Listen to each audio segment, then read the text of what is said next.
point, Bill. I think we'll take a for Q&A. If there's legally related questions, I'll try to respond. And if it's a technology related question, I'll hand the microphone over to Bill.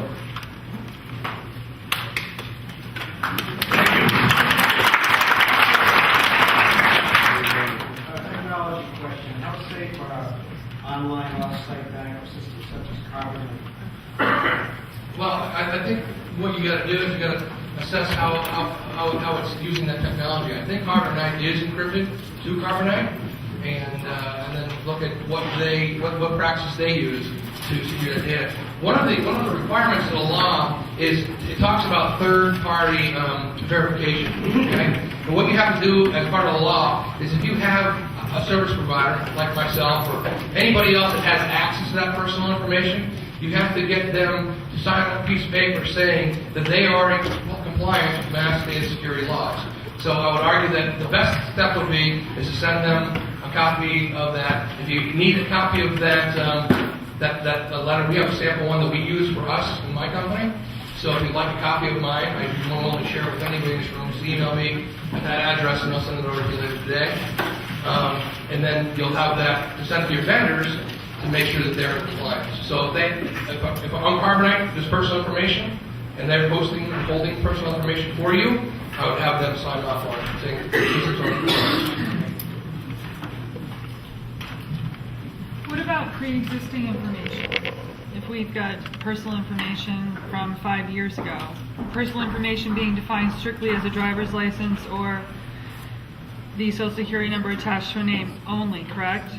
Yeah. And if we have something from 5 years ago? Right. The regulations don't specifically exempt any prior information. The question is a very good one. If you have both files in your office that go back a number of years, technically speaking, the regulations don't in any way exempt information that you collected in years past. So if you're still owning or licensing or maintaining that information as the regulation states, technically the requirement still exists.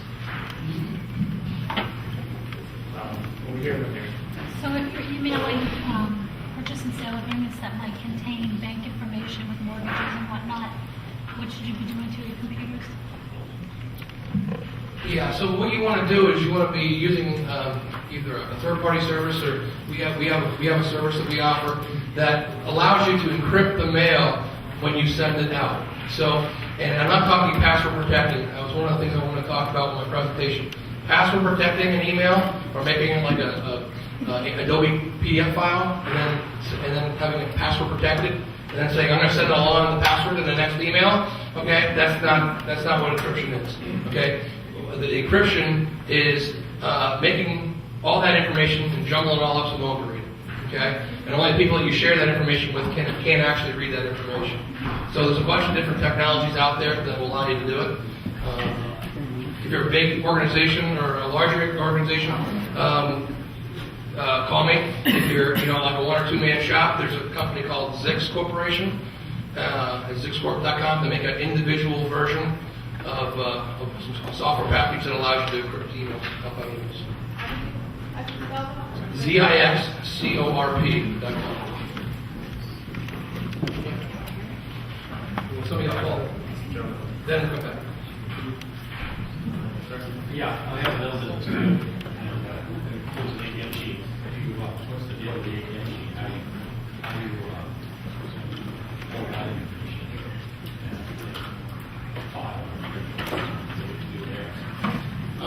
information? Would you repeat the question, please? Sure. People own ATM machine companies. A lot of people have other businesses. So, for any comment, I have to have an ATM machine in my business, other business. And I'd like to know what the law is regarding keeping that information private and secure. Well, you don't have access to any information on that ATM machine. The ATM machine is hosted by a bank, would it not be, or some other service provider? No, it has a tape that rolls, and you get all the information on that tape. Lost. Okay. So and you get that information. Yes. So now you are in possession of the personal information. So for that business, you have to comply with that law. Yeah. Yeah. Just read a whisper. Yeah, create a written information security program for that company, and then in terms of, I don't think there's any computer data, really. It's really about that paper record and how you're going to secure that information. Can I just clarify, is this an ATM machine that you have at your company, a real estate company? Okay. It's yours, okay. Yeah, I mean, I don't know if there's a way you can speak with the folks you have an agreement with. Is there any way that you can make it so that you don't get that personal information, you don't get that rolls and rolls of information? If not, then the argument could be made that you never touch that personal information, you never come into contact with it, so you wouldn't have to comply as far as the ATM is concerned. You have to have that information because if someone comes in and complains later that they never received their money, Got it. you have that. Okay. That's different than the other. I'm just curious about that one. There was a question, I think, first, the lady over here, right? Go ahead. Faxing remains the same. We don't have to worry about protecting stuff that gets faxed. That's a great question, because you're not the first person to answer, but this is a great question. So, part of the law says technically feasible, right? So I don't know if there's any technology out there today that allows you to encrypt a fax, right? So it's really kind of technically unfeasible to do that.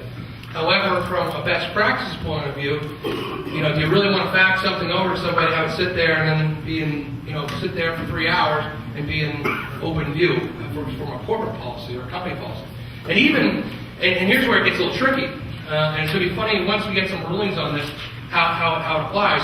But if you fax me, I don't have a fax machine in my office. It goes to eFax, right? So the eFax service picks up that fax for me, and what does it do? It converts it and emails me in clear text, right? So that would be a violation of a law for somebody sending me a fax, because I don't do it. And if I want to send anything out, I scan it and email it to you. So, or use eFax to get it out to you. So.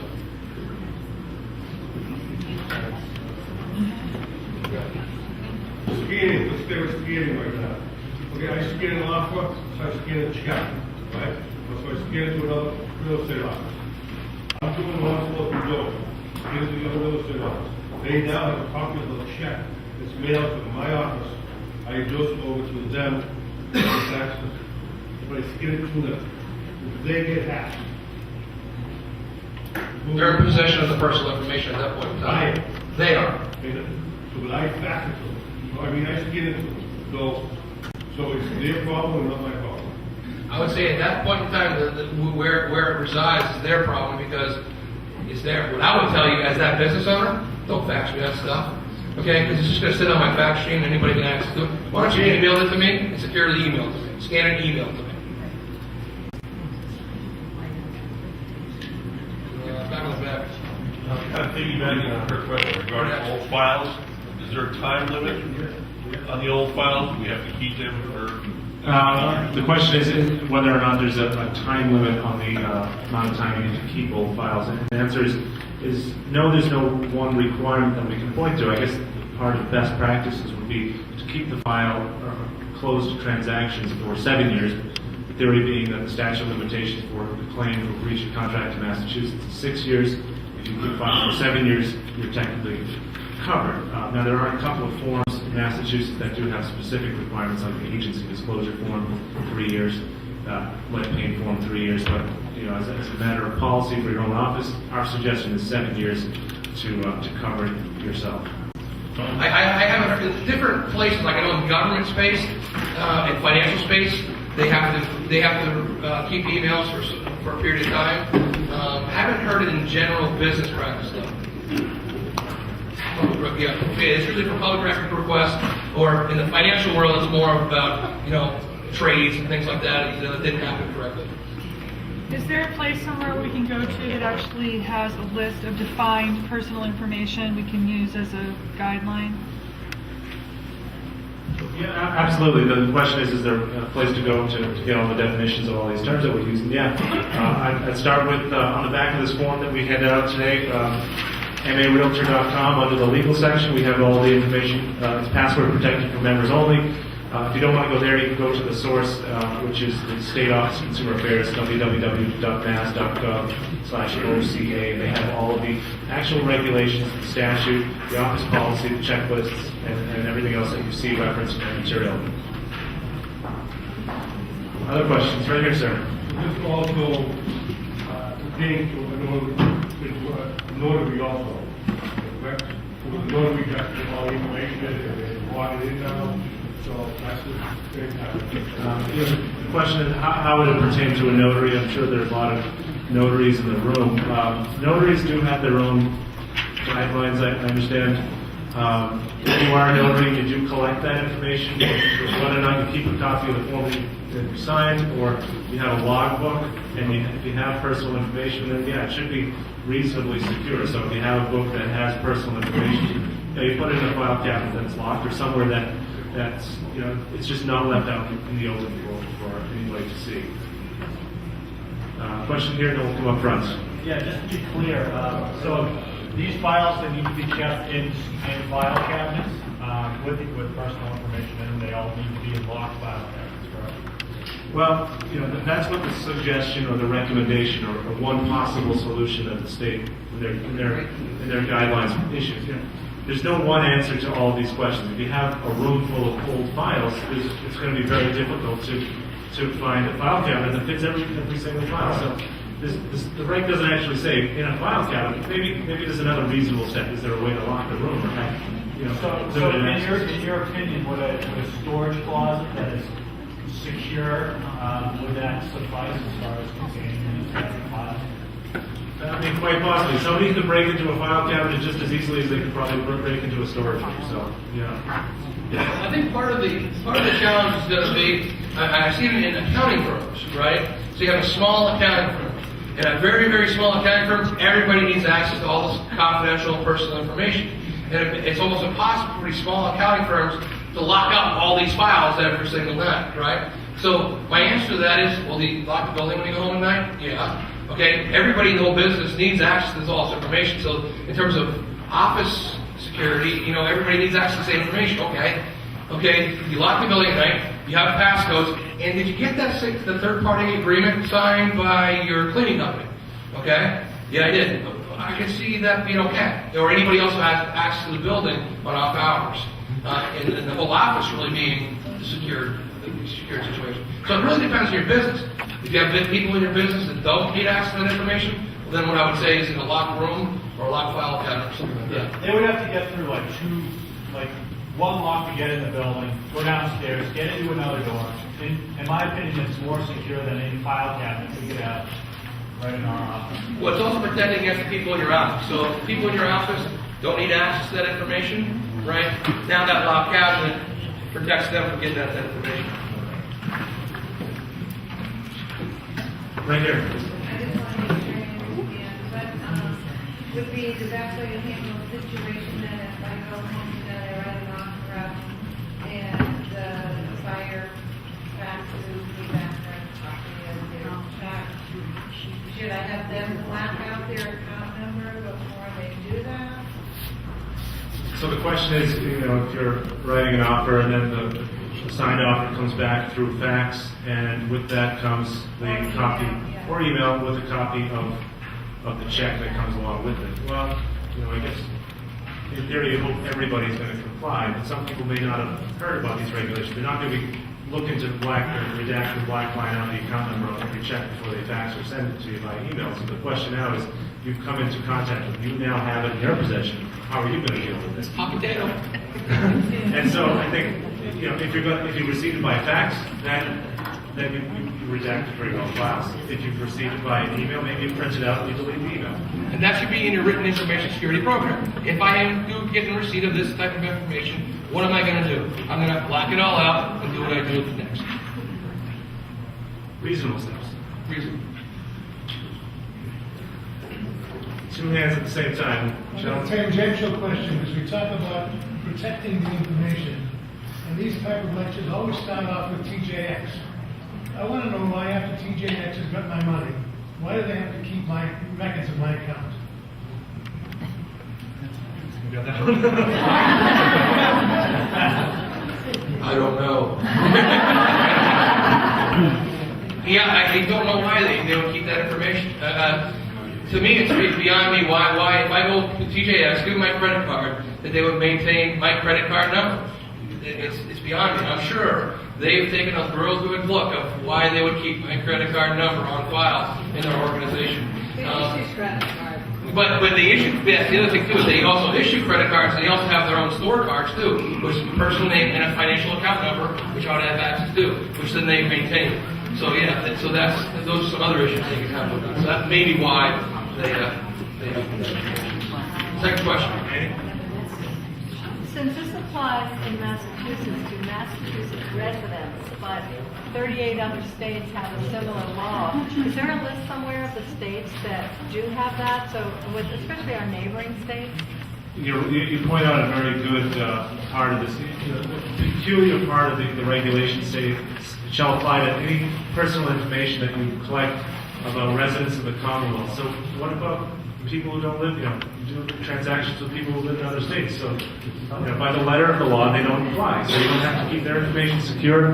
Well, I think it's reasonable to apply the same standard to everybody. But then part of the problem is every other state has their own set of requirements that may or may not have a policy of protecting Massachusetts residents. So there is a list of other states out there, and I can get that to you. And I think there is one organization I know that aggregated that list of state regs. And this is part of the reason why I think the federal government feels the need to step in to make a uniform policy across the board. Anybody else? Last one. On the technical side of things, as we were talking about blocking out certain information, and are you held liable if you use a program that does do that? Such an example like TSA modeling, where they made with blocking it out and 2 steps back, they were able to get all that personal information. Some of this question is kind of legal, right? So I guess the variable I would use would be reasonable. What are reasonable steps? And by blocking it out, is that a reasonable step to protect the information? I would argue yes. I mean, but I'm not an attorney. And the problem with this too is we don't have any real case law yet. We can't say, well, in this case, this is what happened, and these are the circumstances that happened, and this is why this person got trouble. We don't have any of that yet. So a lot of it right now is still a little guessing on when it gets down to the real nitty gritty, how this is going to apply and how these laws are going to apply to each other, to each business, right? Yeah, it's a very good point. I mean, the regulations are written in such a broad fashion that they apply to every single business across the board. So the regulators never took into account how the real estate business works at all. They single set of regulations that applies to McDonald's, TJX, real estate brokers, accountants, doctors, everybody across the board. So that makes it somewhat frustrating that the regulations themselves don't have all the answers to the same questions that come up. Thanks, everybody, on behalf of Bill.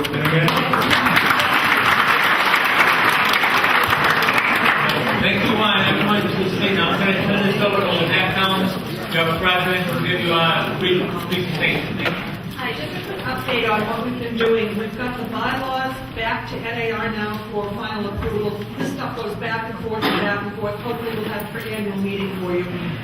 We had the Marconi design session, really interesting. They're going to be doing the mock-up for us of all the changes that we asked for. And for instance, days on market. Our data is not accurate because people screw around with days on market. You know how it goes. What we're going to do is we're going to tie the date of listing to the property parcel. The property parcel doesn't change. So that should solve that problem. That's just one of many things that we've been doing. We've got good designation and certification courses coming up. We've got resort and second home coming up. We've got the short sale foreclosure course coming up.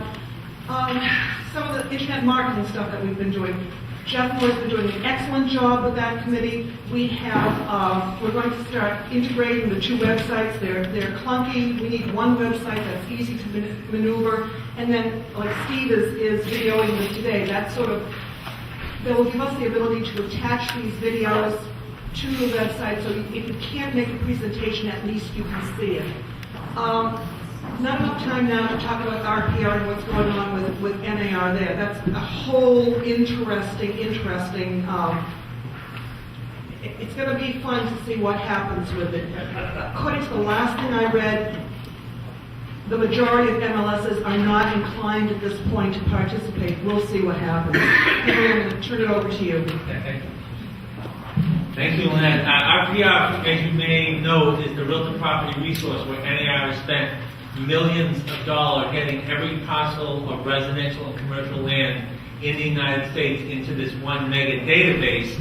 And it's debatable whether or not, so every realtor will have access to all that information, including property tax data and information for every single parcel. However, it's going to be a question, a policy question that each board of directors is going to have to make as to whether or not the local or regional MLS will be giving their data as an overlay onto the Realtor Property Resource, and that's a whole presentation in and of itself. One thing that I wanted to share with you, I received a very nice call on Friday from Doug Azarian, who is our 2001 Cape Cod Islands Association of Realtors and MAR and MLS president, as well as the 2000 president of the Massachusetts Association of Realtors. And Doug gave Carrie and Amy and I a really great update of MAR's new initiative on online continuing education. The Massachusetts Association of Realtors is going to be doing what they call a soft launch to online continuing education on April 1, and then on May 1 they're going to go into a hard launch, meaning as of May 1 you will be able to start taking your continuing education classes online. Now, Lynette and the association will be giving you lots of communications once we get this information. I'm going to, I think it's on May 6th or 8th, on March 6th or 8th, I'm going to a program in Worcester to get all the facts and details on this for you. But it's really critical that once MAR launches this link, we'll provide you all this information about the link, that you go in and log in and register and acknowledge yourself to be part of the Cape Cod Islands Association of Realtors family. The reason that is going to be so is whatever association, whoever you link up to, you will be married to that association for life. And because we love you and provide technical level services, we want you to be married to the Cape Cod Islands Association of Realtors. But we'll give you some more information about that. We may, I was talking with Carrie and Amy about this morning, but we may even, the Education Committee will probably deliberate this tomorrow, but may even provide incentives like for everyone who signs up. Whether you're a Realtor member or not, by the way, we can try to capture you because there'll be non-dues revenue from the non-Realtors who sign up. So we may do an initiative through David on Nantucket and through our director, Bill LaRoya, on Martha's Vineyard. But it's all going to, and once you sign up, there may be some advertising revenue, so that we want to obviously come back to our association, because if our association and MLS get that, we can provide you more for less, which is our mantra. More value for your dues dollars. That's what it's all about. So thank you all so much for coming here. We really appreciate it. Have a great day, and if you have any questions, thank you.